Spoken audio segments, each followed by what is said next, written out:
దివ్యాత్మ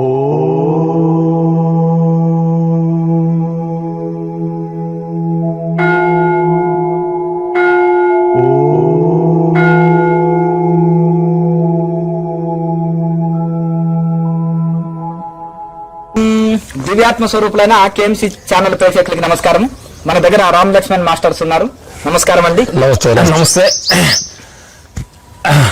ప్రేక్షక దేవుళ్ళందరికీ మా హృదయపూర్వక నమస్కారాలు. ఈరోజు గురుగారితో మేము కలుసుకోవడం మాకు ఎంత ఆనందంగా ఉంది. ఆ గురుగారితో కొన్ని విషయాలు, అసలు ఆ గురుగారు ఈ మార్గంలో రావడానికి రీజన్ ఏంటి, ఈ మార్గంలో ఏమేమి గురువులు ఎదుర్కొన్నారు, ఆ గురువుల దగ్గర ఏమి నేర్చుకున్నారు, ఇన్ని సంవత్సరాలు ఆయన ఈ జీవితాన్ని ఈ పయనంలో ఈ డ్రెస్ కాషాయ వస్త్రాలు వేసుకోవడానికి రీజన్ ఏంటి, ఈ డ్రెస్ పెట్టి హెయిర్ పెంచుకోవడానికి రీజన్ ఏంటి, దీనివల్ల మనుషులకి ఏమనుకుంటున్నారు ఏంటి అనే కొన్ని మీకు సందేహాలన్నీ ఈరోజు మేము గురుగారిని అడిగి తెలుసుకోవడం అనుకుంటున్నాం. Thank you. చాలా చక్కటి ప్రశ్నలు వేశారు మాస్టర్ గారు. అయితే ఈ యొక్క ఆధ్యాత్మికంలోకి రావడానికి రీజన్ ఏంటిది అని అంటే, దీనికి అంటే గత జన్మ సంస్కారం ఈ వైపు తీసుకెళ్తుంది. దానికి రీజన్ అంటూ ఏం లేదు. ఇప్పుడు ఎన్ని సంవత్సరాలు ఈ పాదలకు వచ్చారు? ఫస్ట్ స్టార్టింగ్ ఎంత వయసు? అయితే బుద్ధుడు ఉన్నారండి. బుద్ధుడికి ఆయనకు ఆధ్యాత్మికంలో రానికి అసలు రీజనే లేదు. ఇప్పుడు ఒక వృద్ధుడిని చూశాడు, అలాగే రోగంతో ఉన్న వాళ్ళని చూశారు, చనిపోయిన వాళ్ళని చూశారు, వైరాగ్యం వచ్చేసింది, ఆటోమేటిక్ వచ్చాడు. రాముడికి కూడా అడవికి విశ్వామిత్రులు తీసుకెళ్ళినప్పుడు వైరాగ్యం వచ్చింది. వచ్చిన తర్వాత మళ్ళీ ఆయనకు వాళ్ళ గురువు చెప్పిన సజెషన్ ప్రకారం నడిచారు. మీకేం వైరాగ్యం వచ్చింది చెప్పాలి. అయితే గత జన్మలో నేను ఒక 5వ ఏట నుంచే బై బర్త్ నుంచి నేను పద్మాసనం వేసుకుని బ్రహ్మంగారు వీరబ్రహ్మేంద్ర స్వామిని నేను ఆదర్శం తీసుకున్నా. ఆ ఫోటోలో వీరబ్రహ్మేంద్ర స్వామి పద్మాసనం చిన్ముద్ర దారి అయి కూర్చుంటాడు. అది కూర్చున్నప్పుడు అలా మెడిటేషన్ చేస్తుంటే తర్వాత చిన్న పుస్తకం, తర్వాత పెద్ద పుస్తకం గురువు ఎవరు లేరు పోస్ట్ లో లేదు. అయితే ఆయన సిద్ధప్పకు చెప్పిన మంత్రాన్ని కొంత జపం చేస్తూ కొంత ధ్యానం చేస్తుంటే అందులో ఉండే ఆసనాలు కూడా ప్రాక్టీస్ చేస్తుంటే పుస్తకాలు. అయితే దీన్ని ఇలా ముందుకెళ్ళినప్పుడు అక్కడ సన్యాసులు గురువులు అంటే పల్లెటూర్లలో తెలియదు. కానీ నేను అనుకున్నాను, తర్వాత కొంచెం పెరిగిన తర్వాత భగవద్గీత చదివినప్పుడు అందులో తద్విద్ది ప్రణిపాతేన పరిప్రశ్న సేవయ ఉపదేశంతి తే జ్ఞానం జ్ఞానిన తత్వదర్శన అంటే ఎన్లైటైన్మెంట్ గురువులు, ఆత్మ సాక్షాత్కారం పొందిన ఋషుల దగ్గరికి వెళ్లి ఉపదేశం తీసుకోవాలి. ఎట్లా సేవ చేసి ప్రసన్నతతో వాళ్ళని ప్రసన్నులను చేసుకుని ఇప్పుడు మీ గురువుల దగ్గర మీరు విద్య నేర్చుకున్నట్టుగా భౌతికంలో అయినా ఆధ్యాత్మికంలో గాని భౌతికంలో గాని ఆధ్యాత్మికంలో ఆ విధంగా గురువుల దగ్గర విద్య నేర్చుకోవాలని మాకు అది ఆ భగవద్గీత శాస్త్రానికి మర్యాద ఇచ్చి, ఓహో గత జన్మ సంస్కారం చేత నేను వచ్చిన ఆధ్యాత్మికంలో కానీ దీని రైట్ మార్గంలో మనకు తప్పు రైట్ రాంగ్ అనేది ఎట్లా తెలియాలి. రామకృష్ణ పరమహంస అందరి గురువులను మీటింగ్ పెట్టి ఏమనేవారంటే, నేను చేసేది సాధనలు రైట్ ఆ రాంగా. ఒకరేంటంటే ఇలా కూర్చున్నప్పుడే ఇలా ఈయన నరాల వీక్నెస్ వాడు ఏదో ఆరోగ్య సమస్య అన్నారు. వేదాంతులు యోగులు వచ్చేసి ఈయన నిర్వికల్ప సమాధి స్థితిలో క్షణకాలంలో వెళ్తున్నాడు. ఎప్పుడు 12 సంవత్సరాలు శ్రమించిన తర్వాత ఆ స్థితి కలిగింది ఆయనకి. అని అది రైట్ మార్గం అని రామకృష్ణ పరమహంసకు, రమణ మహర్షికి, వేరే గొప్ప గొప్ప మహానుభావులు వచ్చేసి తేల్చి చెప్పారు. మనకి తెలియదు. పిల్లవాడు పిల్లిని చూసి టైగర్ అంటాడు. పిల్లి నాయన అది క్యాట్ అని అంటే, లేదు పో మా క్యాటు అంటే మా టైగరు మ్యావ్ అంటది అంటారు. అలాగే ఇక్కడ కూడా మనకు తెలిసిందే వేదం అనుకుంటాం, మనకు తెలిసిందే సర్వం అనుకుంటాం. కానీ భగవద్గీతకు మర్యాద ఇచ్చి మంచి గురువు దగ్గర వెళ్ళి తత్వదర్శనంలో ఆయన ఋషుల దగ్గరికి వెళ్ళి ఈ విద్యని తెలుసుకోవాలన్నప్పుడు నేను చూసినాను, చాలా చోట్ల చూసిన. అయితే నా దగ్గర ఏంటంటే గురువు అంటే ఏం ఆశ లేకుండా కౌపినం కట్టుకున్న చెట్టు కింద కూర్చున్న వాళ్ళు ఋషులు నా దృష్టిలో. అర్థమైందా? అంటే అప్పటి మైండ్ సెట్.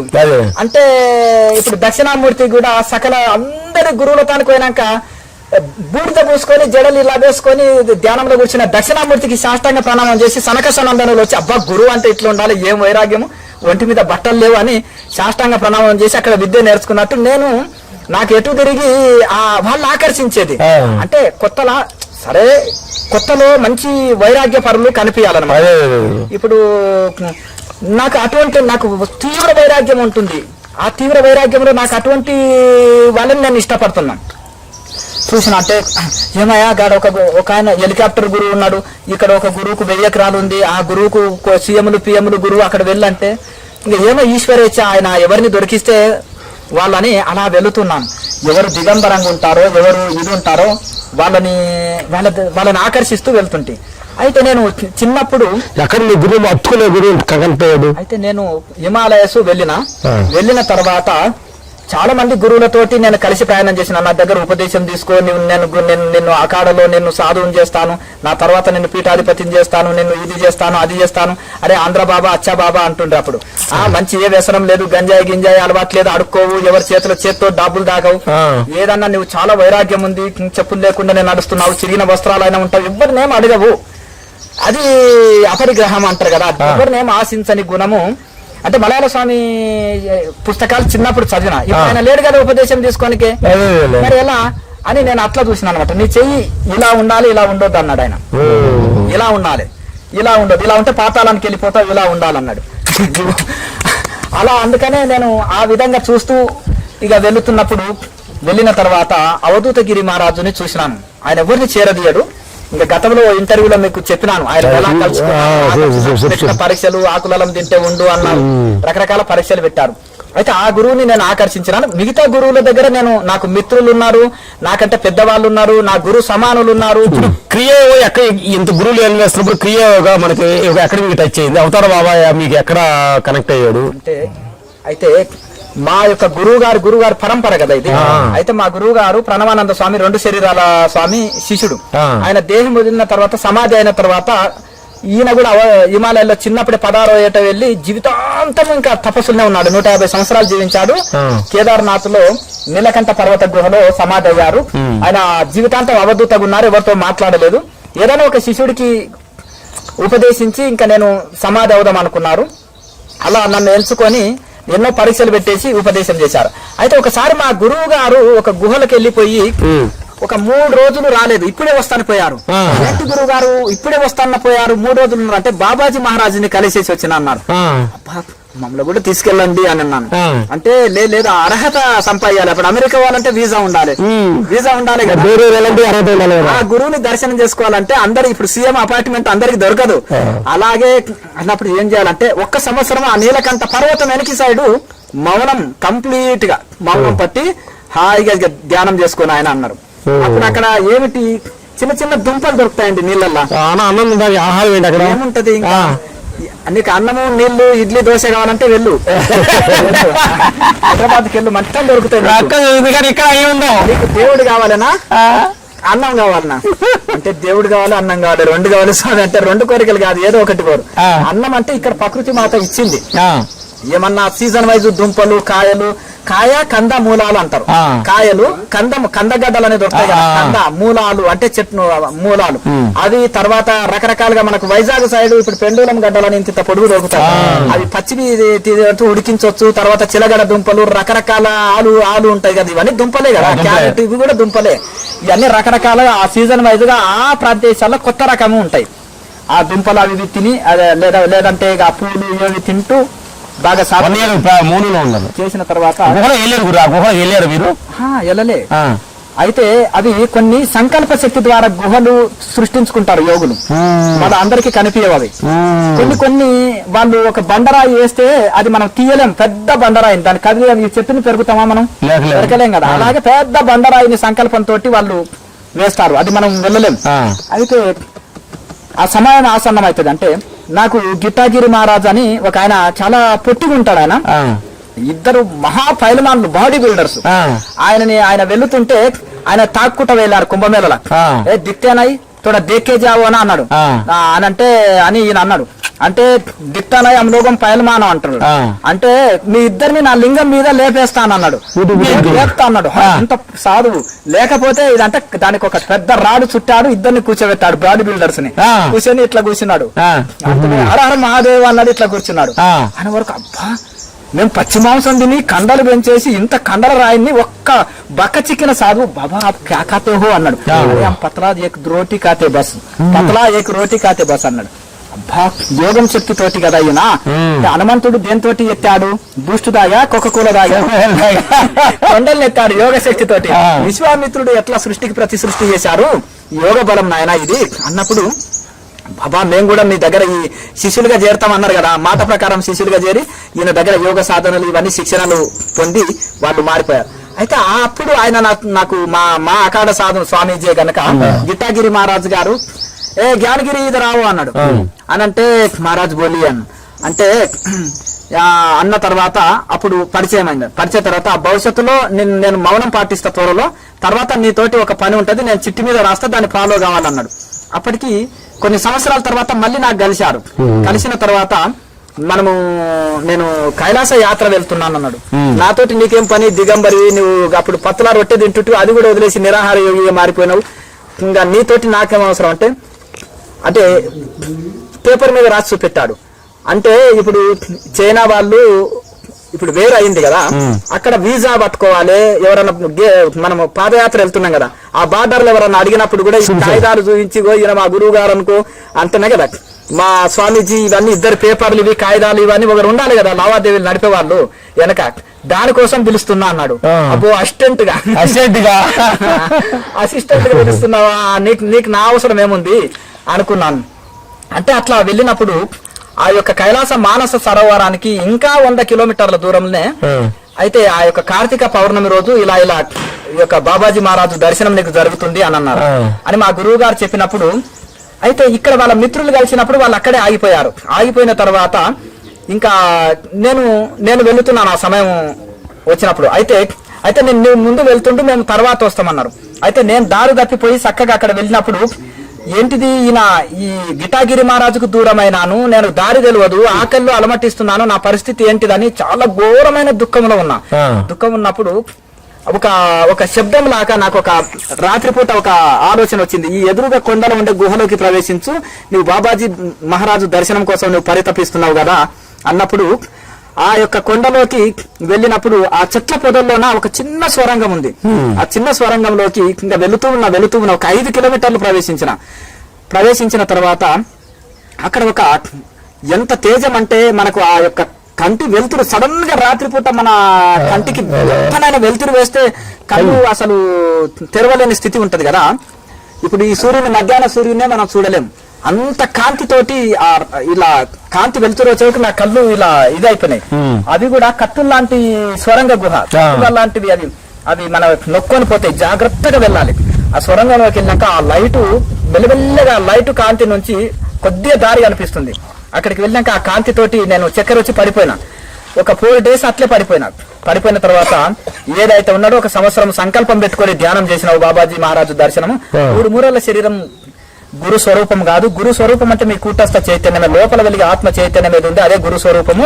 ఇప్పుడు చూసేది కూడా నా బాడీ కాదు, నా యొక్క చైతన్యాన్ని అని. ఆ చైతన్యంలో నుంచి ఒక చిన్న నీడ లాంటి శరీరాన్ని ఇది చేసి ఆ కాంతిని తగ్గించుకున్నాడు. అది మనం చూడాలి. ఇప్పుడు అర్జునుడు ఆ కాంతిని తట్టుకోలేక నీ నిజ స్వరూపం చూపు అన్నారు కదా, అట్లా ఆ విధంగా మనకు అందులోకి వెళ్ళి మంచి సందేశం ఇచ్చిన తర్వాత ఇక్కడ నుంచి వెళ్ళినాక కైలాస మానస సరోవరాన్ని దర్శనం చేసుకున్న తర్వాత మీ గురువు త్వరలో సమాధి అవుతాడు, ఆయన ఒక సందేశం ఇస్తాడు, దాని ప్రకారం నువ్వు ఫాలోగా అని చెప్పారు.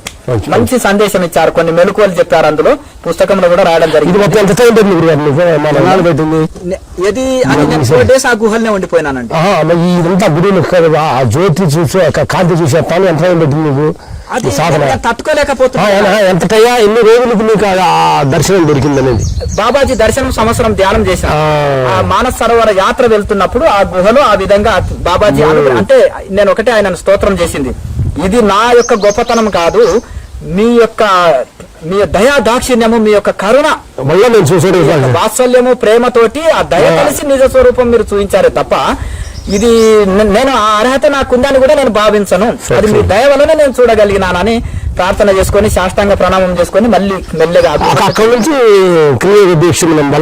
కాదండి. అయితే అక్కడ మానస సరోవర యాత్ర పూర్తి చేసుకొని రిటర్న్ వచ్చి మళ్ళీ మా గురువు గారిని పోయి కలిస్తే నేను సమాధి అవుతున్నాను అని చెప్పారు. మీరు లేని మాకు మార్గదర్శకులు ఎవరు, నువ్వు అవధూతవి, మాట్లాడిందే తక్కువ, శిక్షణ ఇచ్చిందే తక్కువ, మరి ఎలా అంటే ఆయన కొన్ని సజెషన్లు ఇచ్చాడు. ఇచ్చిన తర్వాత నువ్వు ఈ విధంగా వెళ్ళు, ఇప్పుడు మళ్ళీ నువ్వు ఇక్కడ కనీసం 12 సంవత్సరాలు అయింది నువ్వు హిమాలయాల్లో గడుపుతున్నావు. 3 సంవత్సరాలకు ఒకసారి గురువు గారిని కలవడం, ఆయనతో కొంతకాలం ప్రయాణం చేయడం, శిక్షణ ఇవ్వడం, వారు ఏ గురువులను కలవమంటే ఆ గురువుల దగ్గరికి వెళ్ళడం. అంటే ఆ గురువులను కలవడం వలన ఎందుకంటే ఇంత గొప్ప సింహాలను చూసినప్పుడు చిన్న నక్కకి ఏముందంటే దాంట్లో ఉండే ఏదన్నా ఇగో వచ్చినా నశిస్తుంది కదా. అంటే అంత పెద్ద గురువులను చూసినప్పుడు మనలో ఏమన్నా అహంకారం ఏదన్నా వస్తే వాళ్ళు దిగంబరంగా ఉన్నారు, అంత సరిలో నిరాహార యోగులు, వందల సంవత్సరాలు జీవించారు. వాళ్ళని చూసినప్పుడు ఇంకా మనం ఏం లేదు, బోర్ల పడిపోవడమే, మాటలే రావు. ఇంకా అంతే, వాళ్ళలో త్యాగము, వాళ్ళలో ఇది చూసి ఎందరో గురువులను కలిసేటట్టు ఆ మహానుభావుడు మా గురువు గారు మాకు అనుగ్రహించారు. అందరినీ దర్శనం చేసుకున్నాం. తర్వాత ఇప్పుడు నువ్వు సమాజంలోకి వెళ్ళవన్నాడు. సమాజాన్ని రోసి వచ్చినాను, మళ్ళీ నేను అక్కడికి వెళ్ళడం ఏంటిది, నువ్వైతే సమాధిగా చూద్దాం ఎంకలేరో గుహలో సెటిల్ అవుదాం అనుకున్నాక ఆ గురువు గారు మహా సమాధి, ఇంకా మన మాట వింటారా, ఆడికి ఇంకా చెప్పారు. కొన్ని వాయిదా వేసుకున్నాక కూడా నీలకంఠ పర్వతం లోపల ఆయన సమాధి అయినాక ఆ బండని ఆయననే సంకల్పంతో వేసుకున్నారు. అయితే సజీవ సమాధి 150 సంవత్సరాల వయసులో సజీవ సమాధి అయ్యారు. అయితే రిటర్న్ వచ్చినప్పుడు నేను ఇంకో గుహలకు వెళ్దామంటే నేను చెప్పింది ఏంటిది, నువ్వు చేసేది ఏంటిది అనేది ఒక వచ్చింది. వచ్చే తర్వాత అబ్బాయి ఈయన సమాధి ఎక్కడ ఉన్నాడు, లైవ్ లో ఉన్నాడు, గురువు చెప్పింది వింటే గురువు వాక్యంలో నీ యొక్క శ్రేయస్సు దాగి ఉంది కనుక నువ్వు రిటర్న్ వెళ్ళాలి అని అన్నాడు.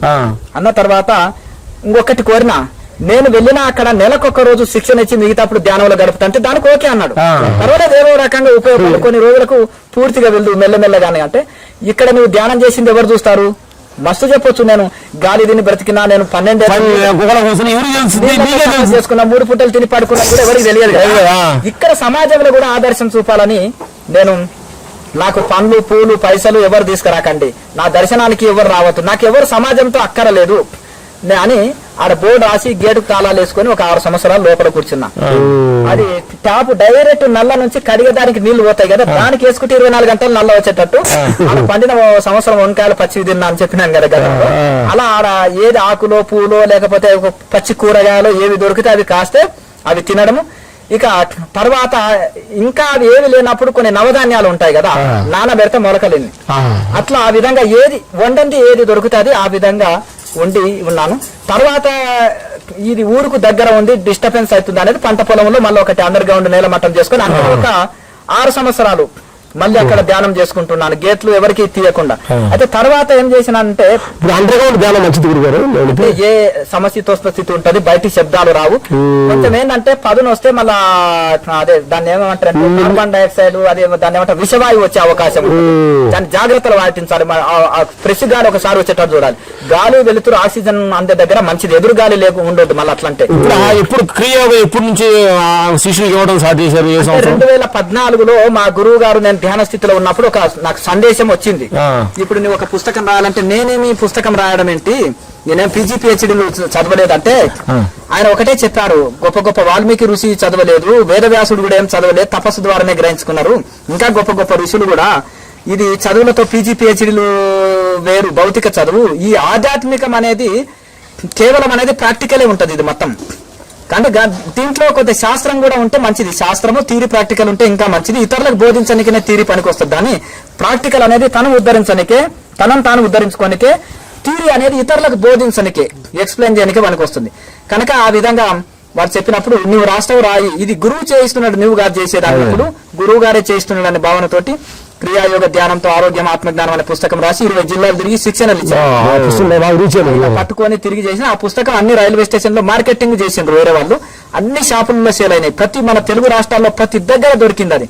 అది తీసుకొని దాని ఫోన్ నెంబరు, ప్రతి పౌర్ణానికి శిక్షణలు అని ఉన్నప్పుడు వచ్చి మన అన్ని రాష్ట్రాలకు వెళ్ళి శిక్షణ తీసుకునేది. వ్యక్తి ద్వారా వ్యక్తికి వెళ్ళిపోయింది. ఇంకోటి సాఫ్ట్వేర్ యువకులు వచ్చేసి మనది ఇప్పుడు దాన్నే కేఎంసీ చేసినాం, జ్ఞానానంద స్వామి అని పెట్టేసి దానికి ఒక మన ప్రాక్టికల్ వీడియోని అందులో అప్లోడ్ చేస్తే ఇప్పుడు ఇన్నాళ్ళు అక్కడ హిమాలయాలు చదివి చేసి గురువులకి దీక్ష చేసుకొని కష్టాలు పడి ఎక్కడికి వచ్చారు, ప్రజల మధ్య కొంతమంది శిష్యులు ఇచ్చారు.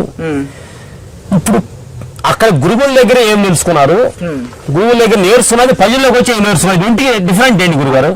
అయితే నేర్చుకున్నది ఏమన్నా పోయిందా, ప్రజల దగ్గర నాయన ప్రజల దగ్గర తట్టుకోలేమన్నా ఏం తెలుసుకున్నారు, గురువు గారు ఏం తెలుసుకున్నారు, ఆడియన్స్ చెప్పాలి. Okay okay. అయితే వాళ్ళు అదే యూట్యూబ్ లో అప్లోడ్ చేస్తే అది చూసి చేసేటోళ్ళు, దాన్ని చూసి వచ్చిన వాళ్ళు, పుస్తకం చూసి వచ్చిన వాళ్ళు కనెక్ట్ అయ్యి పౌర్ణానికి క్లాసులు ఇవ్వడం, మిగతాప్పుడు సాధనలో ఉండడం అనేది అక్కడికి జరిగిపోయింది. అయితే ఇప్పుడు గురువుల దగ్గర ఏంటంటే ఒక గురువు దగ్గర నేను మా గురువు గారు పంపించారు. ఏంటయా మీ గురువు గారు 150 సంవత్సరాలు మహావీరుడు శూరుడు, నా దగ్గరికి ఎందుకు పంపించారు విద్య నేర్చుకోవడానికి అంటే ప్రతి గురువు దగ్గర నేర్చుకో అని మా గురువు, ఎందుకంటే దత్తాత్రేయులు 24 మంది గురువుల దగ్గర నేర్చుకున్నట్టుగా చెప్తే కేదార్నాథ్ లోయలో ఒక యోగి చెట్టు కాలాలబడి ధ్యానం చేస్తున్నాడు. అక్కడికి పంపిస్తే ఈయన ఏంటిది గంభీరంలా ఉన్నాడు. చూసినాను సాయంత్రం అట్లే ఉంది, రేపు ఉదయం సూర్యుడు వచ్చినా గానీ అట్లే అలలబడి ఉన్నాడు. ఈయనకు కాళ్ళు లేవా, గబ్బిలం లాగా గబ్బిలం అన్న అప్పుడప్పుడు లేచిపోతుంది కదా అని చూసినప్పుడు ఆయన హఠయోగి బాబా ద్వారా ఇక పొట్టని తిప్పుతున్నాడుగా మొత్తం ఆయన నేర్పించింది అది. అయితే ఏం చేసిండు, నీళ్ళన్నీ తాగాడు, పైపు ద్వారా మల ద్వారం గుంట మొత్తం క్లీన్ చేసి పడేస్తున్నాడు. పేగుల్ని కూడా బయటికి తీసేసి ఆయన ఉతికి మళ్ళీ లోపలికి వేసుకునేటంత ఖండన యోగం కూడా తెలుసు ఆయన. చాలా బక్క పరిస్థితి, గట్టిగా గాలి వస్తే కొట్టుకొని పోతుంది అన్నట్టే ఉంది ఆయన శరీరంలో. ఇది చేసినప్పుడు సాష్టాంగ ప్రణామం చేసి ఏమి అవధూతగిరి శిష్యుడివా అన్నాడు. నేను ఆయన శిష్యుని మీకెట్లేదా, తెలుసులే మీ గురువు గారు సందేశం పంపాడు, ఏం లెటర్ రాశాడు, వ్యక్తిని పంపాడంటే మాకు టెలిపతి ద్వారానే పంపిస్తారులే అయ్యా బాబు, నువ్వు అక్కడ కూర్చో అంటారు. కూర్చున్న తర్వాత ఇక అక్కడ ఉన్నట్టు అన్ని పేగులన్నీ కడిగి అక్కడ పెట్టేసిన తీసుకొని రావి అన్నాడు. తీసుకొని వచ్చినాక మళ్ళీ లోపలికి వేసుకున్నాడు. ఖండన యోగంలో దిట్ట ఆయన. ఇప్పుడు చూద్దామంటే కనిపించారు, తక్కువ మంది ఉన్నారు, రహస్యంగా లోపలికి వెళ్ళిపోయారు కొంతమంది. ఇప్పుడు ఎందుకు మనం ఒక 10-20 సంవత్సరాల కింద ఉండే యోగులు ఇప్పుడు లేరు. ఇప్పుడు మాణికేశ్వర మాత, ప్రహ్లాద్ జాని, నిరాహార యోగులు ఇప్పుడు లేరు. ఇప్పుడు 10 సంవత్సరాలు ప్రజల దగ్గర ఎత్తులు పై ఎత్తులు ఎట్లా ఆడాలి, మైండ్ గేమ్ ఎట్లా ఆడాలి, ఆ తర్వాత అబోధాలు ఎట్లా చెప్పాలి, ఎవరిని ఎట్లా తొక్కేయాలి మార్గంలో వస్తుంటే మా గురువు గారు. అయితే మా గురువులు ఏమన్నారంటే, ఒరే నాయన ఈ కొండల్లో నువ్వేం నేర్చుకుంటావు, అడవుల్లో ఈ కొండలు గుట్టలు ప్రకృతి పక్షులు జంతువులు నాలాక నిస్వార్థంగా ఉండు, పొట్ట నింపుకో, ఇంకోటి నింపుకోనికి అవకాశం ఇవ్వు, తిననివ్వు, బ్రతకనివ్వు జంతువులు చెప్తాయి. ప్రకృతి ప్రశాంతత ఉంటది, హిమాలయాలు చల్లగా ధ్యానానికి, ఇవన్నీ ప్రకృతి నువ్వు భూమి సేవ చేయమని చెప్తుంది నిస్వార్థంగా, పంచభూతాలు నిస్వార్థంగా సేవ చేయమని చెప్తుంది. కానీ ప్రపంచంలో 1000 పుస్తకాల కంటే ఎక్కువ జ్ఞానం వస్తుంది. నువ్వు ప్రపంచంలో ఎక్కువ నేర్చుకునేది, నీకు లౌకిక జ్ఞానం లేదు, అక్కడ పోతే అది కూడా వస్తుంది. అన్న ఏం పోకు, నీ దగ్గరకు వచ్చిన వాళ్ళే నేర్పిస్తారు. వాళ్ళు ఎలా మోసపెట్టాలి, ఎలా చేయాలి, ఎలా సంపాదించాలని ఐడియా ఇచ్చారు. అది మనకు అక్కర్లేదు కదా, ఆ సబ్జెక్ట్ మనకు అక్కర్లేదు. టెస్ట్ కోసం పంపించారా, వాళ్ళు చెప్పే నాటకంలో నువ్వు పడుతున్నావా లేదని టెస్ట్ కూడా ఉంటుంటావా? ఉంటది, తప్పకుండా ఉంటది. ఎందుకంటే ఇప్పుడు అక్కడ మనం ఎందుకంటే మీ న్యాచురల్గా వచ్చాము, మీ గురువు దగ్గరికి వచ్చి మేము మీ ఆస్థానికి వచ్చినప్పుడు సాధారణ ఏమీ లేదు, ఇక్కడ అంతా బాగా ఒక ఆయన వచ్చాడు అంటే ఇక్కడ ఏమి లేదండి నేనే చెప్పాను ఈ మంచాలు ఏంటి అని చెప్పి సజెషన్ ఇచ్చాను, గురుగారు చేశాడు అన్నారు. అది మీకు ఇంట్రెస్ట్ లేదనిపిస్తే వాళ్ళు చెప్పిన ద్వారా చేశాను అంటున్నావు. అట్లా ప్రతి ఒక్కరు వచ్చే వాళ్ళంతా మీకు సజెషన్ ఇస్తున్నారా, దాని ప్రకారం మారేవా అలా ఉండాలి? ఆయన ఏదో పరుపులు తెప్పించి డబ్బులు నన్ను కట్టమన్నాడు, అవి కూడా ఇంకా ఏదో అది మనకి ఇష్టం లేదు కాబట్టి ఒకటి కరెంట్ షాక్ అయినప్పుడు ఒక 2 సంవత్సరాల తర్వాత అవి కూడా బూడిద అయిపోయినాయి. అంటే శ్రీరామచంద్ర వారు కూడా గురువు దగ్గర వెళ్ళినప్పుడు అడవుల్లో ఋషుల ఆశ్రమానికి వెళ్ళాడు. వెళ్ళినప్పుడు ఆ యొక్క నేల మీద పడుకోవడం, కాయలు కందమూలాలు తినడం వల్ల ఆయనకు వైరాగ్యం వచ్చింది. అంటే రాకుమారులు కూడా గురుకులాల్లో నేల మీద పండుకొని కాయ కందమూలాలు పాలు తాగుతూ ఈ విధంగా విద్య నేర్చుకున్నారు.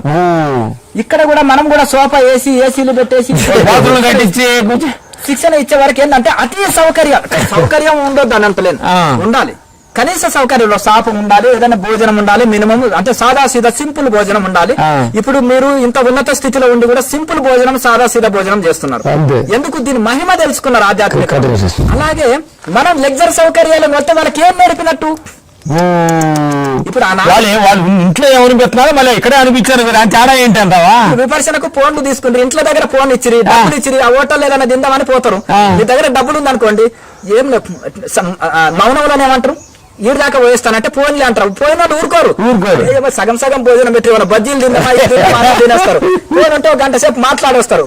అదే ఫోన్ లాక్కొని డబ్బులు లాక్కుంటే అంటారు. మరి అక్కడ ఇంటి దగ్గర లాక్కని ఇక్కడ ప్రవర్తిస్తే ఎన్నిలో ఏం మార్పు వస్తుంది? విమర్శనలో కొన్ని మీకు ఏమన్నా ఎదుర్కొన్నారా? ఉంటాయి ఆటోమేటిక్ గా. ఇప్పుడు వాళ్ళు ఒక మనకు 10 నేను అంతే కదా 1000 పుస్తకాలు చదివినంత జ్ఞానం నేర్చుకున్నారు. అన్ని రకాలుగా నేర్పుతారు. కాకపోతే మనము ఏంటిదంటే భూమాతలాగా సహనం. ఇప్పుడు మన చిన్నపిల్ల వాడు పాలు తాగుతూ తంతుంటాడు కడుపులో, అమ్మని ఆయన గాని ఓడ్చుకుంటాడు, మల విసర్జన చేస్తాడు, వేడిపిస్తాడు, తల్లికి సుక్కలు చూపిస్తాడు, కొరుకుతాడు, గిచ్చుతాడు, పాలు తాగుతూ కూడా కొరుకుతాడు.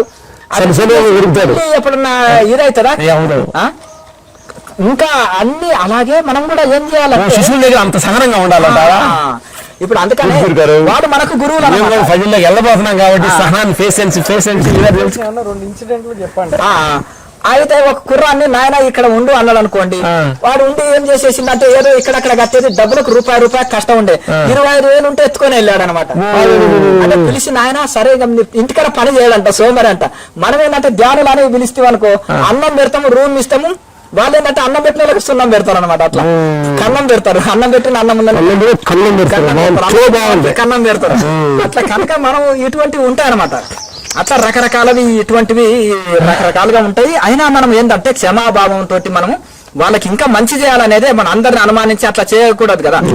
అందుకనే అందరినీ ప్రేమతోటి జాయిన్ చేసుకోవడం, వాళ్ళకి శిక్షణ ఇవ్వడం. ఒక 6 నెలలు సంవత్సరం ఉంటే కూడా యువకులకు రూమ్ ఇచ్చి భోజనం పెట్టి శిక్షణ ఇచ్చి, నేను అంటాను ధ్యానం చేసుకున్న వాళ్ళు ఏ పని చేయకుండా ఓర్చుకుంటాం, ఏ పని చేయనక్కర్లేదు, ధ్యానం అలా చేస్తున్నాడు కనీసం. మలయాళ స్వామి ఒకటి అంటారు, నువ్వు ఊరికి తిని పడుకుంటే రుణంలో పడిపోతావు. ఎవరో ఒక దాత అన్నం పెట్టాడు అనుకో, 50% ఆయనకు పుణ్యం పోయినా 50% ధ్యానం చేస్తే ఈయనకు ఆ పుణ్య ఫలం వస్తుంది. మనం ఖాళీగా ఉన్నాం అనుకోండి, ఆ రూపాయి పుణ్యం ఆ దాతకే వెళ్ళిపోతుంది, జీరో అవుతుంది మన ఖాతాలో అంటాడు. కనుక ధ్యానులు అంటే నేను అంత అభిమానిస్తా, అంత ప్రేమగా చూస్తా. ఎవరు చేసినా ఎన్ని రోజులైనా ధ్యానం చేసుకునే వసతి కల్పించడం. అంటే మా గురువులు ఒకటే, నీవు ఒక తల్లి చిన్నపిల్లవాడి దగ్గర ఎట్లా ప్రవర్తిస్తుందో నువ్వు అంత ఓర్పుంటేనే నువ్వు అక్కడ పెళ్లి కానప్పుడు ఎంత ఓపిక లేని అమ్మాయికైనా పెళ్ళైనాక పిల్లవాడైనాక మలమూత్రాలు విసర్జన చేస్తాడు, ఓర్చుకుంటాడు కదా. తన పిల్లవాడిని ఏమనలేదు అంటే పెళ్లి అయితే నీకు అంత వస్తుంది అమ్మా ఓపిక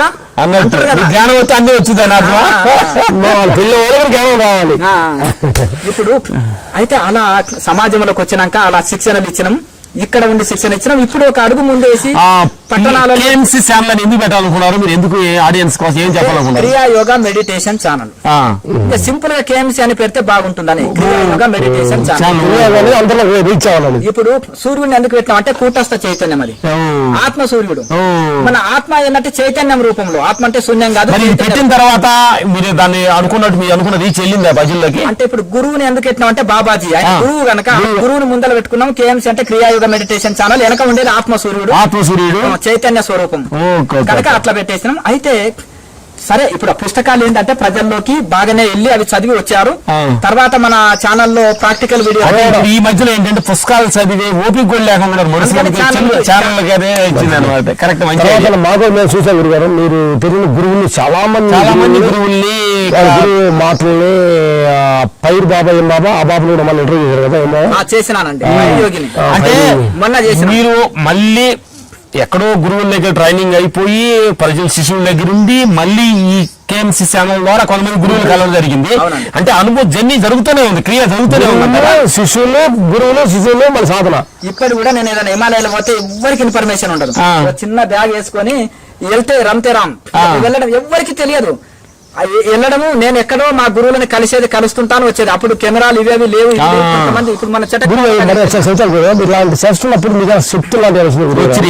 ధ్యానం చేస్తుంటే అంటారు కదా ఇంత సంవత్సరం కదా ఏదో మనిషి చూడగల రుగ్మతులు పోవటం కానీ వాళ్ళకి ఎనర్జీ ఇవ్వటం కానీ అలా ఉంటుంది. అది యోగ విజ్ఞాలు అంటారు.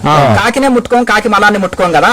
అంటే ఇప్పుడు వీరబ్రహ్మేంద్ర స్వామి, కబీర్ దాసు, అలాగే వివేకానంద స్వామి, అలాగే శంకరాచార్యులు వీళ్ళకి అభిమానం ఇవ్వదు. వీళ్ళకి అష్టసిద్ధులు ఉన్నా గానీ వీళ్ళకి అడిగి ఉంటాయి. మనకేంటంటే చిన్న ఇప్పుడు ఏదైనా బీదవాడికి ₹1 ఇస్తే వాడి కొమ్మలు ఎమ్మడే వెళ్ళిపోతాయి. అర్థమైందా? వాడు కష్టపడి సంపాదించుకుంటే అహంకారం రాదు. కొన్ని నడమంత్రం శ్రీ అంటారు కదా, కొన్ని అవి అందరికి ఇవ్వవు, కొన్ని ఇస్తుంటాయి. కనుక సాధకుడికి మొదలు అభిమానాన్ని ఇచ్చి అహంకారాన్ని ఇచ్చి చెడగొడతాయి. కాబట్టి సిద్ధుల జోలికి వెళ్ళకంటారు. అభిమానాన్ని ఇచ్చి అహంకారం పెంచుద్దా? నిర్వికల్ప సమాధి స్థితి ద్వారా వచ్చే సిద్ధులు స్థిరమైనవి. ఇప్పుడు ఇవి లైఫ్ లాంగ్ కాస్తాయి. కూరగాయలు 20 రోజులే కాస్తాయి, 50 రోజులు కాస్తాయి, 60 రోజులు కాస్తాయి. ఈ పెద్ద చెట్లు లైఫ్ లాంగ్ కాస్తాయి. అలాగే నిర్వికల్ప సమాధి స్థితి ద్వారా వచ్చే సిద్ధులు స్థిరంగా ఉంటాయి. అవి లైఫ్ లాంగ్ ఉంటే అభిమానాన్ని చంపేస్తాయి, వివేకాన్ని కలిగిస్తాయి. ఇవి స్టార్టింగ్ లో 40 రోజులకు 41 రోజులకు తాంత్రిక సాధనతో వచ్చేది ఏంటంటే చెడు పనులకు వాడతారు. అవి రివర్స్ కొడతాయి. మళ్ళీ అవి 40 రోజుల తర్వాత ఆగే వరకు వీళ్ళు డల్ అనుకున్న కాకపోతే డిప్రెషన్ లోకి లోన్ అవుతాడు. ఇంకొకటి అవి డబ్బుల కోసమే వినియోగిస్తారు ఆ పనులు. మధ్యలో వచ్చే సిద్ధులు స్థిరంగా ఉండవు. కనుక ఎందుకు మనం ఏదైనా చెక్ చేసుకున్నాం అనుకో, ఎవరన్నా సంతానం కోసం వచ్చిందనుకో, ఇప్పుడు బాగా కాగుతున్న ఇనుము ఏం చేస్తుందంటే మంటలో బయటకు తీసినప్పుడు కాల్చే గుణం ఉంటది. బయటకు పెట్టి ఒక రోజు ఉంచి నాకు చల్లబడుతుంది, కాలవదు. తపస్సులో ఉన్నప్పుడు ఆ కాల్చే గుణం ఉంటుంది. అందుకనే భీష్ముల వారు కూర్చున్నప్పుడు అమ్మ ఇవి నీవు వచ్చేసి అంటే ఈ యొక్క ఎవరు మన దుర్యోధను భార్యను వచ్చి చూడమంటే ఆయన రాలేకపోతాడు. ఇప్పుడు అలాగే ఈ ద్రౌపదిని పంపిస్తారు చూడండి, ఆమెను కళ్ళతోటి చూసినప్పుడు దీర్ఘ సుమంగళి బాబు అన్నప్పుడు అందుకని పాండవులకి యొక్క దీర్ఘ ఆయుష్ తోటి ఉంటారు. అంటే ఆ యొక్క చూపుతోటి తపస్సులో నుంచి వచ్చిన చూపు ఆశీర్వాదం అంత పవర్ఫుల్ గా ఉంటది. అలాగే మేము కూడా కొన్ని టెస్టుల్లో లాస్ట్ మధ్యలో ఆగుతున్నాను, ఇంత క్రియ చేశారు, మీకు ఎన్ని రోజుల్లో మరణిస్తారు, అసలు మీరు ఎన్నాళ్ళు బతుకుతారు, అసలు మరణం అంటే ఏంటి, మరణం తర్వాత ఏం అవుతారైనా అని మీకు అనుమానం వచ్చిందా? అది గురువుల ఇప్పుడు ఆడియన్స్ కోసం అడుగుతాను. అయితే నేను మా గురువులు ఒకటే అన్నాను, నేను నా గత జన్మ తెలుసుకోవాల్సిన అవసరం నాకు ఇవ్వలే, నా గురువు గారు చేతిలో చూపెట్టారు, టీవీలో చూపెట్టినట్టుగా. అర్థమైంది కదా? అంటే నేనేమనుకున్నా అంటే నేను చేయని యుద్ధం అని బాణాలు పడేసినప్పుడు చేసేది ఎవరు చేయని వాడు, నేను సూర్యుడికే ఈ విద్య చెప్పినాను, నీ జన్మను నీ రహస్యాలు మీ తాత తండ్రులను అందరినీ నేను ఎరుగుతా గానీ నువ్వు నన్ను ఎరగవు అని చెప్పిండు. అప్పుడు ఆయన గతం అంతా యుద్ధం, భారత యుద్ధాన్ని మొదలు చూపెట్టాడు ఆటోమేటిక్ గా. ఆయన కోరల్లోకి వెళ్ళిపోతున్నావు అందరూ. రూపంలోనే యుద్ధం జరిగింది, నువ్వు సచ్చిన పామును తీసి పక్కకి పెట్టేవాడివే, కాలునికి కాలుని మహాకాలుని అందరినీ మృత్యుని కూడా సంహరించేది నేనే, అందరినీ సంహరిస్తున్నా, ఈ కూరల్లోకి నోట్లోకి వెళ్ళిపోతున్నారు, నీవెవరా యుద్ధం చేసేది, యుద్ధాన్ని మొదలు చూపెట్టారు. అయితే నేను యువతున్నా, ఏదో సెంటర్ పెడుతున్నా, దీక్ష ఇస్తున్నా, శిష్యులను చేస్తున్నా, ఎందుకు నీకు అహంకారం అని ఇట్లా చూపించినప్పుడు గత జన్మలో నీవెవరు, ఎంత చేసినవు, ఇప్పుడు ఆ మిగిలిన కార్యం చేయడానికి వచ్చినవు అని చూపించినప్పుడు కళ్ళు తెరుచుకున్నాయి. ఇప్పుడు శిరస్సు వంచి నేను మిగిలిన పని ఆయనతో చేస్తానని కొంతమంది అంటారు గురుగారు జీవ సమాధి అయిపోవాలి ఇదంతా చూసిన తర్వాత అన్నారు కొంతమంది అనుకునేది, అలాంటి ఆలోచన మీకు ఆల్రెడీ కావాలని చూస్తేనే మా గురువు మొత్తం నీళ్లు తెప్పించాడు అలా. ఇదేంటి అది ఆల్రెడీ ప్రకటించుకున్నా నేను, లెంపకాయలు పెట్టాడు, నేనేం చెప్పినా నువ్వు వచ్చినవు, ఒక రోజు శిక్షణ ఇస్తున్నావు, మళ్ళీ ఇది ప్రకటించుకొని నీలమట్టం అయ్యేటట్టు ఎందుకు అయ్యేటట్టు చేసిన నా సంకల్పంతో అయ్యింది. పల్లెటూరులో నీకు ఎవరు సాయం చేస్తాడు, నీకు ఈ పల్లెటూరులో ₹1 సాయం రాదు, అది గురువు గారి సంకల్పంతో ఇదంతా జరుగుతుంది. నువ్వు అంతా చేసుకున్నాక కాదు, అంతా రెడీ చేసిన నా సంకల్పంతో నువ్వు కళ్ళు మూసుకొని లోనికి వెళ్ళిపోతుంటే ఈ కార్యాలు ఎవరు చేయాలి అని అప్పుడు ఆయన ఏం చేసిందమ్మా, శిష్యులందరూ రోజుల ప్రోగ్రామ్ చేసినాక నిండా నీళ్ళు వచ్చేసినాయి, కొద్ది వస్తున్నాయి. ధ్యానంలో కూర్చొని సంకల్పం చేస్తుంటే నేను చెప్పింది ఏంటిది గురువు గారికి దండం పెట్టుకున్నప్పుడు ఆటోమేటిక్ గా ఆ నీళ్లు ఒకసారి తోడేసినాక మళ్ళీ రాలే ఇంకా. అట్లా ఆ విధంగా ఓహో ఇంకా ఈ కార్యం ఉంది అని అట్లా పుస్తక రచన క్లాసులు ఇవి మెల్లమెల్లగా ఇప్పుడు కూడా ఇంకా కొంచెం ఇది చేసి ఇంకా ముందుకు వస్తుంది అట్లా. అయితే ఏంటంటే ఆ గురువుల సంకల్పం వలన అన్ని అంటే గరిటకెందుకు నేను కూర చేస్తున్నాను ఒక పరికరం మాత్రమే, ఒక పరికరం. అలాగే గురువుల చేతిలో మనం ఒక పరికరం కావాలి. వివేకానందుడు అన్నాడు రామకృష్ణుని దాసులం అన్నారు, రామకృష్ణ మిషన్ అని పెట్టారు, అందుకే గురు భక్తి. నేను ఈ యొక్క ఆయన మన గోవింద గౌడపాదుల దాసుని అనుకున్నారు శంకరాచార్యులు. అట్లా గురువు చేతుల పరికరం, భగవంతుడి చేతుల పరికరం అనుకుంటే ఆ భగవంతుడే రైల్లో ఉండి పెట్టేందుకు నెత్తిన పెట్టుకోవాలి, మనని పని మనం పెట్టని రైలు మోస్తుంది. అలాగే భగవంతుడు చేయిస్తున్నాడు, గురువు చేయిస్తున్నాడు అని ముందుకెళ్తే మనకు కర్తృత్వ భావం రాదు, నేను చేస్తున్నానని అభిమానం రాదు, గురువులే నడిపించుకుంటూ పోతారు. అలా అంతా నడిపించేది కూడా గురువులే. ఇప్పుడు కేఎంసీ పెట్టాలని మొదలు పుస్తక రచన చేసినాను, మొదలు శిక్షణ ఇచ్చిన పుస్తక రచనలు కేఎంసీ పెట్టడం ఇవన్నీ నా సంకల్పం కాదు, మా గురువు సంకల్పం. ఆయన ప్రేరణ కలిగించినట్టే ముందుకెళ్తున్నాము. ఇంకా ఆయన చేయించేటివి కొన్ని మహత్తర కార్యాలు ఉన్నాయి భవిష్యత్తులో. అవి మనం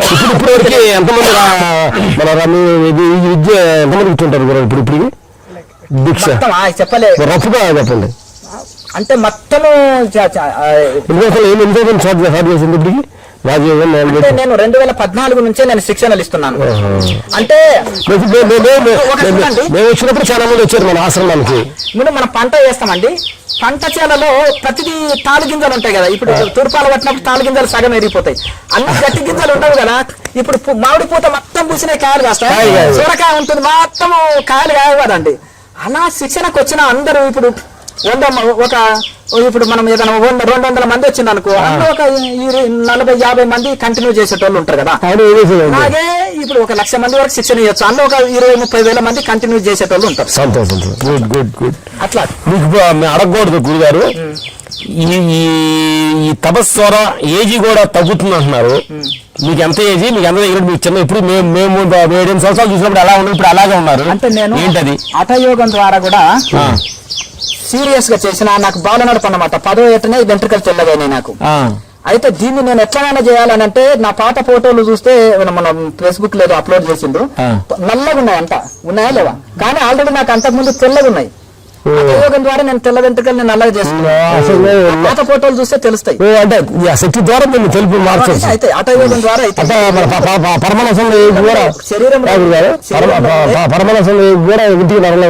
శరీరంలో ఉండే కొవ్వు శాతం ఉంటది కదా, కొవ్వు శాతం కూడా కరిగించుకొని ఫ్యాట్ అంతా వెళ్ళిపోయి నేను తపస్సు చేసే దగ్గర అంతా నూనె శాతమే ఉంటుండే మొత్తం.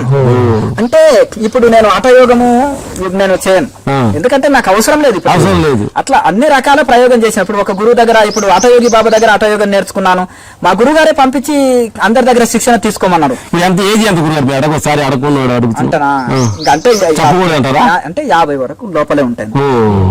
అంటే ఆ విధంగా ఒకటి ఏంటిదంటే నేను ఈ యొక్క ఇంక 20 సంవత్సరాల తర్వాత కూడా ఇట్లే ఉంటా.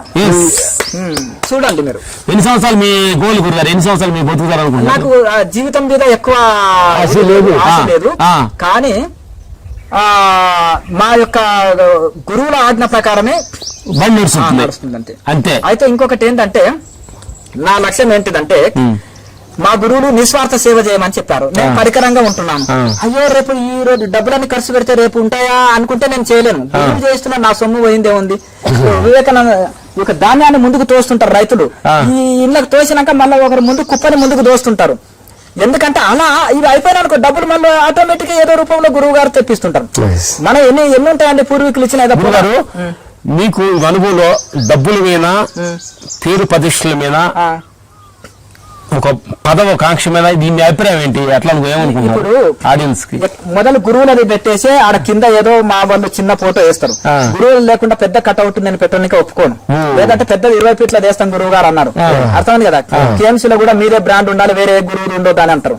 ఆ గురు పరంపరది మెయింటైన్ చేయడం అనేది నేను నా గురువులు ముందు ఉండాలని. రథసారథిగా ఉండాలి, అర్జునుడు వెనకనే ఉండాలి. డబ్బుల గురించి మీ అభిప్రాయం ఏంటి? అని గురించి డబ్బులు వస్తాయి పోతాయి, స్థిరం కాదు.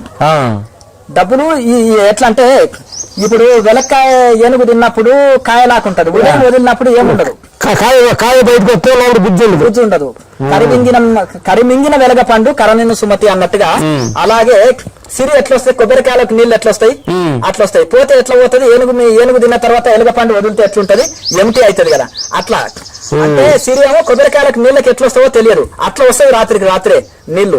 అలాగే సిరి ఎట్లా పోతుంది అంటే రాత్రి తింటది ఎలుగ పండు, వదిలినప్పుడు అందులో గుజ్జు ఏముండదు, కాయలాగానే ఉంటది. పోతే అట్లా పోతుంది సిరి. మీరేమన్నా ఆశ్రమం పెట్టి మీరేమన్నా నడపాలనుకుంటారు? అసలు మీ అభిప్రాయం ఎట్లా అనుకుంటున్నారు? గురుగారు అన్ని నియమాల్లో కూడా ఆహార నియమం అనేది చాలా గొప్పది, దాన్ని తట్టుకోవటం కాదని చెబుతుంటారు. ఆహార నియమాల్లోనే కొన్ని ఆహార తిండి కోసం పడిపోయి జీవితాలు కోల్పోయిన వాళ్ళు చాలా ఉన్నారు. ఆహారం వల్ల రుగ్మతులు రోగాలతోటి కొట్టుపెట్టలాడుతున్న వాళ్ళు ప్రపంచంలో మేమందరం ఎంతో చూస్తుంటున్నాం. వాళ్ళని చూసి కొత్తగా నేర్చుకున్నాం అనుకుంటున్నాం. మీ ఆహార నియమాల పద్ధతి ఏంటి? మీరు ఏం తింటున్నారు? ఇన్ని సంవత్సరాలు మేము చూసినప్పుడు 7 సంవత్సరాలప్పుడు ఎలా ఉన్నారు అదే వెయిట్ లో ఉన్నారు. జిమ్ 6 ప్యాక్ చేస్తాం, ఆల్రెడీ 6 ప్యాక్ ఉంది. అంటే పొట్ట ఏం చేస్తుంది, నువ్వు నన్ను చూడు నేను నిన్ను చూస్తా అంటుంది.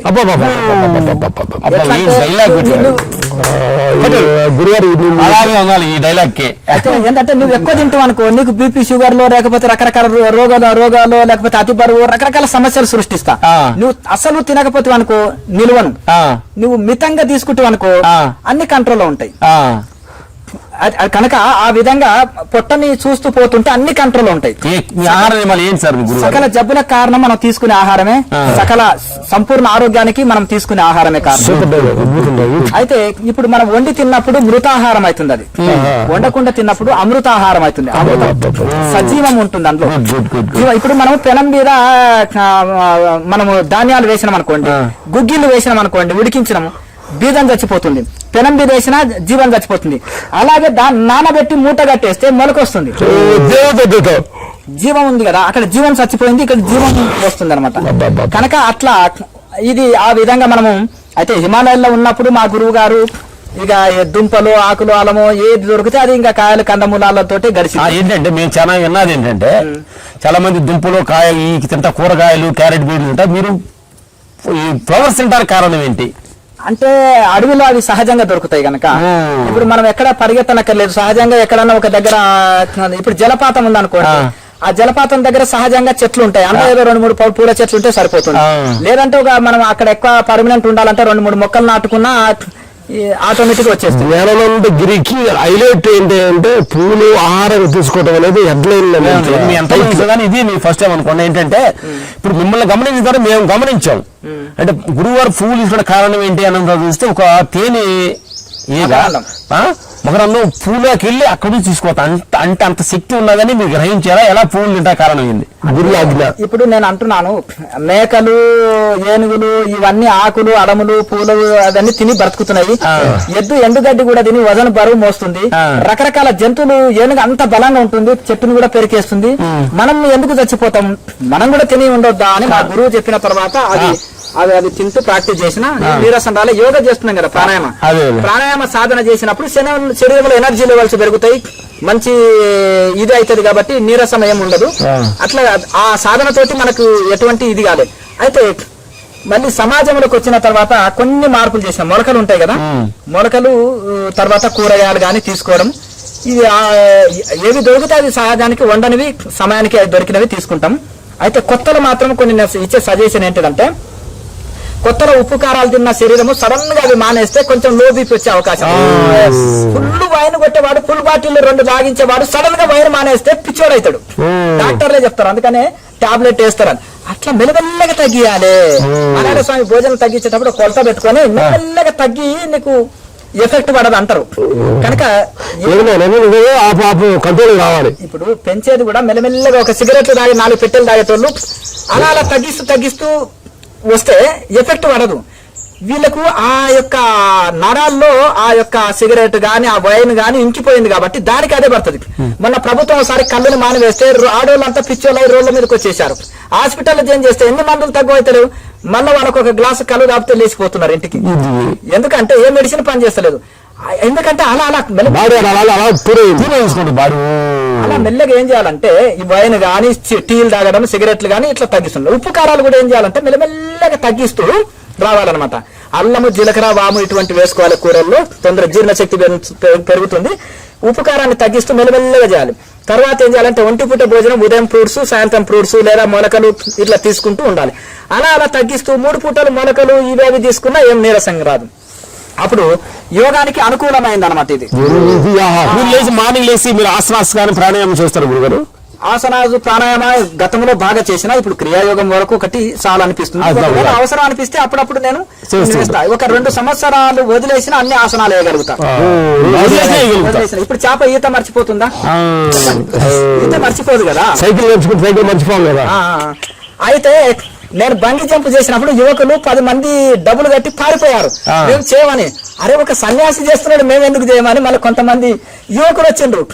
అరే ఏందయ్యా పారిపోతే నా డబ్బులు నాకు ఇవ్వకు, నేను వెళ్ళిపోతా అన్నావు కదా, మళ్ళీ ఎందుకు వచ్చి చేస్తున్నావు అంటే, నువ్వు సన్యాసివి చేస్తున్నావు, మేము ఎందుకు చేయొద్దా అని కొంచెం ధైర్యం చేస్తాను స్వామీజీ అంటే కొన్ని చిట్కాలు నేను చెప్పిన తర్వాత వాళ్ళు చేశారు.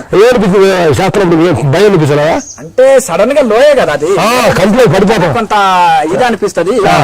ఇక అంటే నా అంచనా ప్రకారం ఏంటంటే మరణం ఉంటది కదా, ఆ మరణం అనేది మనం ఎంచుకుంటే వచ్చేది కాదు. చాలా మంది సూసైడ్ చేసుకున్నారు, అంటే ఎంతో మంది సూసైడ్ చేసుకున్నారు, మన డాక్టర్ బతికిస్తున్నాడు. బిల్డింగ్ నుంచి కింద పడ్డోళ్ళు కూడా బ్రతుకుతారు కదా. అంటే మన ఆయుష్ అయిపోతేనే చనిపోతారు తప్ప ఆయుష్ అయిపోయింది యమధర్మరాజు కూడా ప్రాణం తీయడు, ఆయనకు లెక్క ఉంటది, అట్లా తీయడానికి లేదు. కనుక మన ప్రారంభమే మనల్ని బ్రతికించుగాక అని ఋషులు తపస్సులో ఉంటారు. అన్నం తినకపోతే చచ్చిపోతాం అనుకోరు, నా ప్రారంభమే నన్ను బ్రతికించుగాక. నాకు ఇప్పుడు దాకా నాకు ఉందో అప్పుడు దాకా నేను మాణికేశ్వరి మాత అనుకున్నది, నేను చావనన్నా చస్తాను, ఫుడ్ వాడనన్నది. అంటే ఋషులు ఏమంటారు, నా ప్రారంభం ఉంది కదా, ఎంతకాలం బ్రతకాలను, నేను అన్నం లేకుండా కూడా నా ప్రారంభం నన్ను బ్రతికిస్తుంది. అప్పుడు యమధర్మరాజు కూడా ప్రాణం తీయడు. వేదాంతులు పలికేది అదే, నా ప్రారంభమే నన్ను ఈ శరీరాన్ని పోషించుగాక, నాకు ఈ శరీరం మీద వ్యామోహం లేదు, నా ప్రారంభమే నా శరీరాన్ని పోషించుగాక అని కూర్చుంటారు. అట్లా మీకు శిష్యుడు మీరు అయిన తర్వాత మీకు ఏమైనా శిష్యుడిని రైట్ హ్యాండ్ లాగా తయారు చేసుకున్నారా? ఎట్లా మీరు అంటే నేను అనేది ఒక శిష్యుడు అగపడ్డా లేకపోలేదా ఇంకా అగపడిపోతాడా భవిష్యత్తులో? దానికి గృహస్థుల బ్రహ్మచారులు అని తేడలేదు. ఎవరైతే ఉన్నట్టు తూచా తప్పకుండా దాన్ని ఫాలో అవుతారో ఆ ఫలితం గృహస్థుల బ్రహ్మచారులు సన్యాసులు అని భేదం లేకుండా అందరూ ఆ ఫలితం పొందుతారు. అన్నం తింటే అందరికి ఆకలి పోతుంది. ఈ మెడిటేషన్, క్రియాయోగ మెడిటేషన్ ఎవరు చేసినా ఆ సత్ఫలితాన్ని అలాంటి శిష్యుడు అగపడ్డారా చేసుకునేటోళ్ళు మరి స్థానాన్ని పోషించాలంటూ ఉన్నారా, లేకపోతే చెప్తే భవిష్యత్తులో ఈశ్వరుడే వాళ్ళని తీసుకొస్తాడు. ఇప్పుడు మనం తీసుకొచ్చి పెట్టుకున్నవాడు పారిపోతాడు, పరమేశ్వరుడు తీసుకొచ్చి పెట్టిన వాళ్ళు మనం తరిమిన అంత దూరం పోయి ఏడ్చుకుంటూ పోయి మళ్ళీ పెట్టుకోవడం కాదు. ప్రకృతి ద్వారా భగవంతుడి ద్వారా వచ్చేదే ఉంటారు. రాత ఉన్నాడు అంటే ఈ మెతుకుల మీద రాసి ఉండాలి. ఇప్పుడు మీ దగ్గర తినే మెతుకుల మీద వీళ్ళకంతా రాసి ఉన్నారు కాబట్టి తప్పించారు. అనుకున్నారా? చెట్టు కింద అరిటాకులు వేసుకొని రాసింది. మీరు ఒక 10 మందికి భోజనం వండితే అర్జెంట్ ట్రైన్ అండి వెళ్ళిపోయారంట. ఒక 5 మంది తెలియకుండా సడన్ గా వచ్చారంట. ఆ మెతుకుల మీద వాళ్ళకి రాసి లేదు, ఆ మెతుకుల మీద ఇంకోరికి రాసినది కాబట్టి ఆ టైం ప్రకారం వచ్చారు.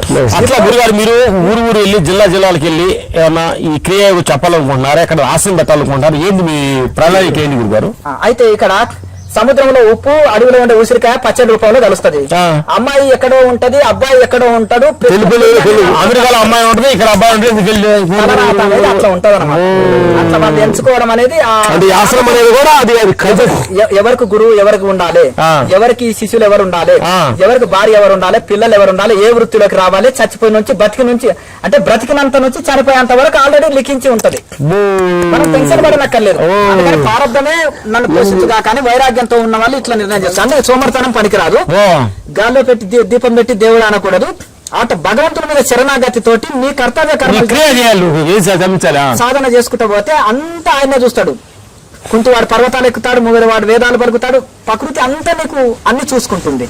అయితే మీరు అన్నది ఈ యొక్క ఈ సంస్థను ఎట్లా తీసుకెళ్ళాను మీరు అన్నట్టు అవును, జిల్లాల్లో కూడా చేయాలని ఉంది.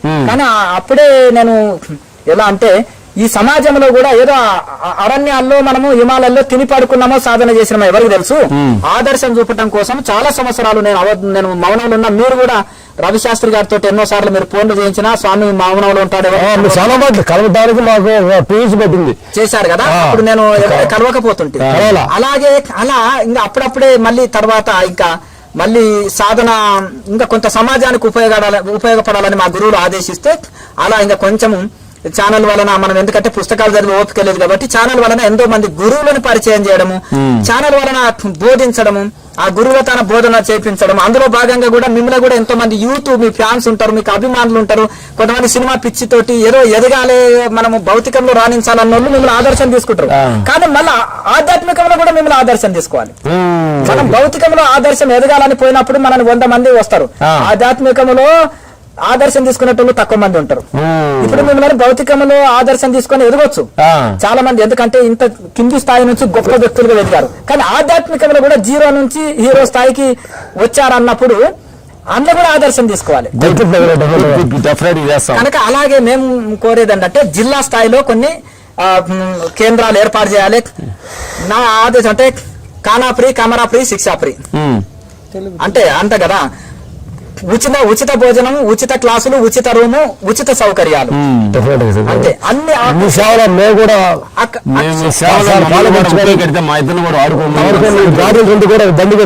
అట్లా మీరు రిటైర్డ్ అయినాక అదే మరి వచ్చి ఏం చేసినా ఏమంటారు మొత్తం ఇష్టం పనే కదా. ప్రకృతి ఆశ్రమంలో వచ్చి ఉంటది గుహ. చెప్తాం మీకు ఒకటి, ఇళ్లలో ఉండి బోర్ కొట్టేసింది, మీరు అడవులు ప్రకృతి అంటారు, మీకు రూమ్ కాదు ఇచ్చేది, ఫ్యాన్ కాదు మీకు ఇచ్చేది గుహ. గునుకొని ఉండుటకు గుహలు లేకున్నవే ఋషులు, నాకెందుకయ్యా ఈ బిల్డింగ్ లేవని గునుకొని ఉండుటకు గుహలు లేకున్నవే. ఈశ్వరుడు సాధు సన్యాసులకు వైరాగ్య పరులకి ధ్యానుల కోసం ఏర్పాటు చేసింది గుహలు. అడవికి వెళ్ళిన వాళ్ళు కట్టుకోలేవు కదా, మరి ఆ 40 రోజులు దీక్ష చేసుకోవాలంటే ఆ గుహలు ధ్యానుల కోసము. కనుక అటువంటి గుహ ఉండే ప్రాంతంలోనే ఒక నేచర్ లో ఏదైనా ఏర్పాటు చేసినా అక్కడ కూడా అన్ని సౌకర్యాలు ఫ్రీ. మనం ఎక్కడ చేసినా ఇప్పుడు సంస్థ పెరుగుతుంటే ఫీజులు పెరగవు, సంస్థ పెరుగుతుంటే కూడా అన్ని సర్వీసులు కూడా ఫ్రీయే. సంస్థ ఒక బ్రాంచ్ ఉండని 100 బ్రాంచ్లు ఉండాలి. శిష్యులు కూడా అలాంటి సేవ దీన్ని మీరు చేర్చుకుంటారు. ఒక బ్రాంచ్ ఉన్నా ఫ్రీయే, 100 బ్రాంచ్లు ఉన్నా ఫ్రీయే, సంస్థ గుడిసెలో ఉన్నా ఫ్రీయే, బిల్డింగ్ అయినా ఫ్రీయే. ఫ్రీయే.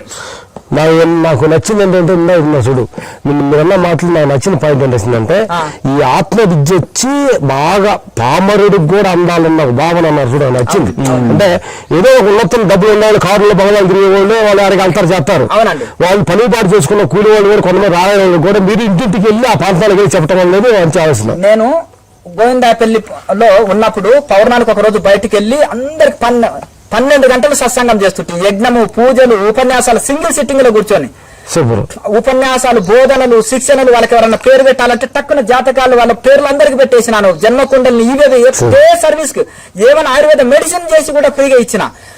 అన్ని ఫ్రీ, వైద్యం ఫ్రీ, పూజారి డ్యూటీ ఫ్రీ, యోగి డ్యూటీ ఫ్రీ, ప్రవచనాలు ఫ్రీ, అన్ని సర్వీసులు ఫ్రీ చేసి అందరికి వాళ్ళకు ఒక ఆత్మస్థైర్యాన్ని గొలిపిపోయేది. అయితే ఒక సామాన్యుడు కూడా ఒక గురువు తానికి ఉపదేశం తీసుకోవచ్చు. ఒక నెల రోజులు అక్కడ ఫ్రీ రూమ్ తీసుకొని ఫ్రీ ఫుడ్ తింటూ ఫ్రీగా ఉపదేశాలు తీసుకుంటూ యోగా శిక్షణ ఫ్రీగా నేర్చుకోవచ్చు, ధ్యానం ఫ్రీగా నేర్చుకోవచ్చు. అలాగే ఒక గురువుని కలవాలంటే అపాయింట్మెంట్లు అక్కర్లేదు, గేట్లు తెరిచి ఉండాలి. గేట్లకు తాళాలు లేకుండా మా గేట్లు తెరిచి ఉంటావు. చాలా మంది పెద్ద పెద్ద గురువు దగ్గర అపాయింట్మెంట్ లేదు ఉంటారు, ధ్యానంలో ఉన్నారని ఆపేస్తుంటారు. అయితే అంటే ఆ టైం ప్రకారం క్లాసుల టైంలో రండి, మిగతాప్పుడు జైరాయి ఉండి ధ్యానం చేసుకుంటే ఇలా అలౌడ్ ఉంటుంది. గతంలో నేను ఎట్లుంటే ధ్యానానికి వస్తే ఎన్ని రోజులైనా ధ్యానం చేసుకోండి, కానీ నేను కలిసి క్లాసులు ఇవ్వాలంటే ఒక ప్రత్యేక టైంలో పెట్టుకున్నా. ఇప్పుడేమో అన్ని వేళల్లో అందరికి అందుబాటులో ఉన్నాను. ఒకటి అట్లా అందరికీ ఈ విధంగా నా ఆవేదన ఏంటంటే డబ్బున్న వాళ్ళు ఎక్కడన్నా వెళ్ళి సద్వినియోగం చేసుకుంటారు, కానీ బీదవాడి పరిస్థితి, కామన్ మ్యాన్ పరిస్థితి ఏంటిది? వాళ్ళందరికీ కూడా యజ్ఞం మీద కూర్చున్నా, పూజల్లో కూర్చున్నా, ఒక గురువు గారి ఆశ్రమంలో కొంతకాలం స్టే చేసి ధ్యానం చేసుకోవాలనుకున్నా ఇవన్నీ ఉచితంగా అందాలే.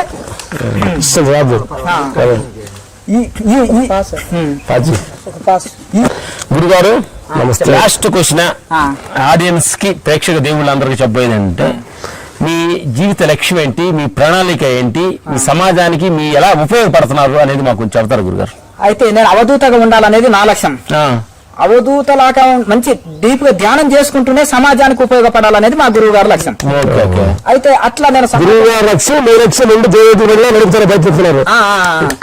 అయితే నేను అక్కడ సాధన హిమాలయాస్లో చేసుకున్నాక చాలా గురువులను కలిసి, ఎంతో మంది సిద్ధ పురుషులని కలిసి అనేకమైన ఇది చేసి అనుభవం తీసుకొని వచ్చినాక మళ్ళీ సమాజంలోకి వచ్చినాక కూడా ఇక్కడ కూడా నేను ఒక అవధూతలాగానే మౌనము. ఇప్పుడు హిమాలయాల్లో ఉండి ఆ యొక్క అవధూతలాగా జీవిస్తే హిమాలయాల్లో ఉన్నట్టే, సమాజంలో వచ్చి అవధూతలాగా జీవిస్తే అవధూత లెక్కనే. అయితే సమాజంలో జీవించినట్టు హిమాలయాలో జీవించిన సమాజంలో ఉన్నట్టే తిని పడుకోవడం. ఇక్కడ కూడా ఉండి మంచిగా అవధూతలాగా జీవిస్తే మనం హిమాలయాలో ఉన్న వాళ్ళమే కనుక ఇక్కడ ఉన్నట్టు తిని పడుకుంటే, హిమాలయాలో తిని పడుకుంటే అక్కడ మనం సమాజంలో ఉన్న వాళ్ళమే కనుక అయితే ఆ విధంగా నేను సమాజంలోకి వచ్చిన తర్వాత అవధూతలాగా ఉండాలనుకున్నా, కానీ మా గురువు గారి సంకల్పం నన్ను బలంగా ఈ వైపు ఇది చేసి ఇక నేను అక్కడ సాధన చేసుకుంటూనే సమాజానికి ఉపయోగపడుకుంటూ వచ్చిన. అయితే తర్వాత మా గురువులు ఇచ్చిన ఆజ్ఞ ప్రకారమే నేను వెళుతుంటాను. అయితే మా గురువులు ఇచ్చిన ఆదేశం ఏంటిదంటే, ఒక ఇప్పుడు నువ్వు సౌత్ ఇండియాలో దీన్ని పీఠాన్ని ముందుకు తీసుకెళ్లాలి, అలా జిల్లా స్థాయిలో ఇవి క్లాసులు ఇవ్వాలి. అలాగే నువ్వు ఇప్పుడు కుంభమేళలో కూడా ఒక 2 నెలలు తెలుగు వాళ్ళు ఇబ్బంది పడతారు కాబట్టి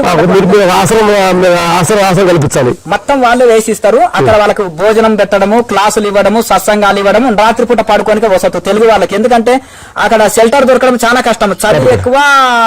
చాలా కుంభమేళలో ప్రపంచంలో ఉండే కోట్లు మిలియన్ పీపుల్స్ వస్తారు, ప్రపంచ దేశాలన్నీ కలిసి వస్తాయి కుంభమేళకు. అంటే విదేశీయులు, భారతీయులు అందరు కలిసి వస్తారు. అక్కడ వాళ్ళకు భోజనం అంటే ఏమన్నా దొరకవచ్చు, కానీ షెల్టర్ దొరకడం అనేది చాలా కష్టం. అక్కడ భోజనము, షెల్టర్ కల్పించి శిక్షణ ఇవ్వాలి మన తెలుగు వాళ్ళ కోసం. అంటే ఇక్కడ ఆంధ్రప్రదేశ్, తెలంగాణలో మీరు తెలుగు ప్రజలకి ఏం చేయబోతున్నారు? అయితే అట్లా ఇవ్వడం అయిపోతే తెలుగు వాళ్ళు అందరూ కొత్త అందరూ ఆయన టెంట్లో అందరూ ఆసరా కాబట్టి కుంభమేళలో మీ ఆసరంలో ఫస్ట్ నెంబర్స్ తప్పకుండా. అలాగే ఇక్కడ జిల్లాల వారిగా కూడా అందరికి శిక్షణలు ఇవ్వడము. ఒక నేచర్ లో మీరు అన్నారు కదా, నేచర్ ఆశ్రమం అయిందా, మేము వచ్చి 11 రోజులు ఉంటామని కూడా అడిగారు. అంటే మీకు గుహ ఇల్లు కాదు, మీకు నచ్చదు, మీకు గుహ నచ్చుతుంది, ఆ గుహ ఏర్పాటు చేస్తామన్నాను. ప్రకృతిలో కూడా మా గురువులే ఒకటి ఏర్పాటు చేస్తున్నారు. ప్రకృతిలో మొత్తం ప్రకృతి, నేచర్ చుట్టూ మంచి ప్రకృతిలో, మంచి అడవిలో మంచి మా గురువులు ఏర్పాటు చేసి ఇస్తారు. అక్కడ తప్పకుండా మీలాంటి వాళ్ళు, వైరాగ్యంతో ఉన్న వాళ్ళు ఎవరైనా వచ్చి సాధన చేసుకోవచ్చు. అందరికి అక్కడ ఉచిత సౌకర్యాలు ఉంటాయి. అది ప్రపంచానికి గిఫ్ట్ గా అందజేస్తాం మేము. అందరూ తరతరాలు దాన్ని ఆజ్ఞ ప్రకారం. Good, thank you. ప్రేక్షక దేవుళ్ళందరూ ఇప్పుడు జ్ఞానానందగిరి గురువు గారితో మా మాటలు కొన్ని విన్నారు. ఎందుకనంటే జీవితం అనేది గురువుగారు ఈ స్థాయికి రావాలంటే ఎంతమంది గురువుల దగ్గర ఎంతమంది తపస్సు చేసి ఎంత మౌనంగా ఉండి గుహలోకి వెళ్ళి వచ్చి ఎన్నో రకాల ప్రయోగాలు చేసి ఈ క్రియాయోగాన్ని ఈ గురువుల ద్వారా శక్తి అందుకున్నారు అద్భుతంగా. ఎందుకంటే మనం హిమాలయాకి వెళ్ళాలంటే ఎంతో టైం వేస్ట్ అవుతుంది. ఆ గురువే ప్రతి జిల్లాకు వచ్చి మనకి విద్యను అందించాలని గురుగారు కాబట్టి మనందరం కూడా ఈ చూస్తున్న మీ మీడియా కేఎంసీ ఛానల్ చూస్తున్న ప్రేక్షక దేవుళ్ళందరికీ కూడా మీకు ఉచితంగా ఈ క్రియ ఇవ్వటానికి కూడా గురువారు ముందుకు వస్తున్నారు. ఇలాంటి ఇంట్రెస్ట్ ఉన్న వాళ్ళు, మీ జీవితంలో లక్ష్యాన్ని సాధించాలనుకున్న వాళ్ళు, మీ భగవంతుడి మార్గంలో వెళ్ళాలనుకున్న వాళ్ళు, ఆత్మ వైపు వెళ్ళాలనుకున్న వాళ్ళు, అందరూ ఇంట్రెస్ట్ ఉన్న వాళ్ళు ఈ కేఎంసీ ఛానల్ తప్పకుండా చూడండి, చూసి గురుగారిని ఆచరించండి. ప్రతి ఎక్కడెక్కడ వాళ్ళు అందుబాటులో శిష్యులు చాలా మంది ఉన్న వాళ్ళు ఫాలో అవ్వండి. మీ జీవితాలు చాలా బాగుంటాయని ఈ కార్యక్రమాన్ని మీ ముందు చెప్తున్నాం. థ్యాంక్ యూ గురుగారు. ధన్యవాదం. రామలక్ష్మణ్ మాస్టర్. ఓం ఓం ఓం ఓం ఓం.